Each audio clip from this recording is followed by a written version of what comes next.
जोंनि बिबिसिनि लाइमोन आफादनि बे जथुम्माया गुजिदाइनथि बोसोर बारग'लांबाय दिनैजों। बेवहाय गुबुन गुबुन बोसोरफ्रावबो आं सम सम बाहागो लादों। दिनै बेवहाय आङो बाहागो लाफैबा साबसिन मोजां मोनबावदों। मानोना बेवहाय दिनैहाय फ्राय 1200 जोंनि डेलिगेटफोर गुबुन गुबुन जिल्लानिफ्राय गासै 8टा जोंहा एरियाफोर दं, बेनिफ्राय बाहागो लाफैदों। आरो बेवहाय नुदों जों गोबां जोंनि गोरों गोरा फरायसाफोर आरो माखासे सोरबा साख्रि मावनायफोरबाबो सोरबा साफा सानै गार्जेनबो फैनानै बाहागो लाफैदों। आरो बेवहाय बयबो मोजाङै बाहागो लादों। आरो नुबोदों जोंनि साखाथियाव थानाय गासैबो मण्डलनि बिदा फंबायफोर, गासिबो हारिनि मानसिफोर, जेरैहाय अरुणाचलनि आदि मानसिफोर आरो लोगोसे गुबुन गुबुन मानसिफोरबो दिनै बाहागो लादों।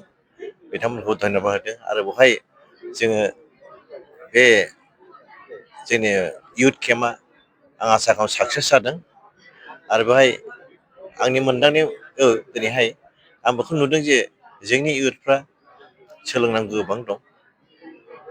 गोबाङानो बायदि रोखोमै बुङो इयुथफ्रा बा खायसे बैसो खम, बिसोर जेबो रोङा, बिस्रा सोरबा भाषा रोङा, सोरबा मा रोङा, सोरबा गोरिब न'खरनिफ्राय फैदों सानो। खिन्थु इसोरा बिदिखौ लुबैयाखै।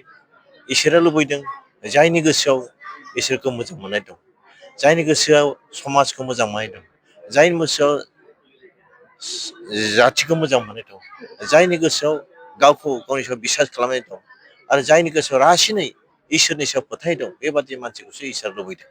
दिनै जों नुदों गोबां जोंनि फरायसाफ्रा, गोबां मानसिफ्रा बिदिनो इसोरखौ फोथायनो फैदों। आरो इसोरा बेखौनो लुबैदों जायखौ गाव बाहायनो हायो।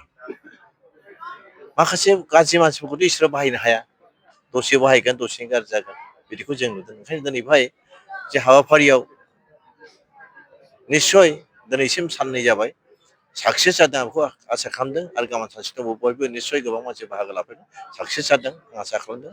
आरो बे ओनसोलनि बेवहाय गोबां खृष्टानफोर गैयाब्लाबो बिथांमोना गोबां खस्थ' खालामनानै बे हाबाफारिखौ जाफुंसारबाय, बिनि थाखाय बिथांमोनखौ आं धन्यबाद होदों।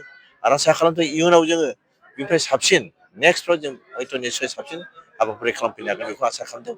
आरो बे हाबानि गेजेरजों, बे केम्पनि गेजेरजों साखाथियाव थानाय गासै मानसिफोर जायफोर दिनै इसोरखौ मिथियाखै, बिसोरखौ मिन्थिनो हादों, निस्सय मिन्थिगोनबो, बेखौ आं आसा खालामदों। गाव गावनि धोरोमखौ मुलुगाव जिहेतु गोसारनाय दानि लाइमोनफोरा सोलोंथाइ लानायजों लोगोसे इसोरखौबो निस्सय इसोरा बयनिबो गुदि आरो जोबथा।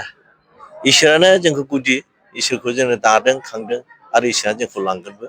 ओंखायनो इसोरा जोंनि गुदि आरो जोबथा आरो। ओंखायनो जोंनि फरायसाफ्रा बा दानि सेंग्रा सिख्लाफ्रा इसोरनि बोसोनखौ लायालाबानो गावनि जे केलिबार रोंनायखौ लानानै दावगायोब्ला ससेयाव गाबथाहैगोन। सोरबा गोरों मानसि जानो हागौ, IAS अफिसार जानो हागौ, IPS अफिसार जानो हागौ, सोरबा मन्थ्रि जानो हागौ, पलिटिसियान जानो हागौ, खिन्थु बे इसोरखौ गियाब्ला गेजेराव हाखराव गोग्लैयो। IAS अफिसार थाखा फैसा जानानै करापसन जानानै हयथ' साख्रि दानजागोन, जेलाव जानांगोन। मन्थ्रि मनलाफ्रा बायदिफ्रा जोङो बिदिनो नुयो, बायदिसिना करापसन खालामनाय, मानसिफोरनि गाज्रि मावनानै जेलाव जोबजानाय, राजनितिकआव बिराद गाज्रि बदनाम मोननाय बायदिखौ जों नुयो।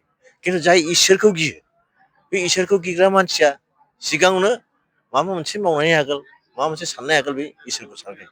इसोरा दुखु मोनगोन नामा, इसोरा गाज्रि मोनगोन बेखौ सानग्रोयो। ओंखायनो बेबायदि जाहाथे इसोरा जोंनि सायाव गाज्रि मोना, ओंखायनो दानि जे यां जेनेरेसना बेखौ साननांगोन, जाहाथे जोंखौबो इसोरा दानिफ्राय जोबनाय समजों जेसेबां थांनानै थायो, बिसिम इसोरखौ जों गिनानै सोलिनाय, बेबायदि साननानै हयथ' आवगायदों बा आवगायलांगोनखौ आसा खालामदों।